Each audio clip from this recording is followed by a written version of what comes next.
তাই আমি রিক্সা চালাই। এটা তো কোনো অন্যায় না। কিন্তু সমাজের চোখে অন্যায় বাবা। এই সমাজ মানুষের কাজের যোগ্যতা দিয়ে ছোট বড় ভেদাভেদ করে। তুমি সারাদিন হাড় ভাঙা পরিশ্রম করে রিক্সা চালিয়ে মানুষ ঠেলে যে টাকা উপার্জন করো, সেই টাকা আমার কাছে পবিত্র আমানত বাবা। আর ওই উপরতলার লোকেরা যারা স্মাগলিং করে মানুষ ঠকিয়ে ঘুষ খেয়ে অন্যায়ভাবে হাজার হাজার কোটি টাকা কামাচ্ছে, তাদের কাছে কোনো দাম নেই। জানি বাবা, আমি জানি।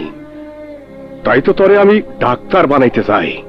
আমি যে কষ্ট করছি সেই কষ্ট যেন তোর জীবনে স্পর্শ করতে না পারে। বাবা, আমার এই স্বপ্ন তুই পূরণ করে দে বাবা, নইলে যে আমি মইরাও শান্তি পাবো না রে বাবা।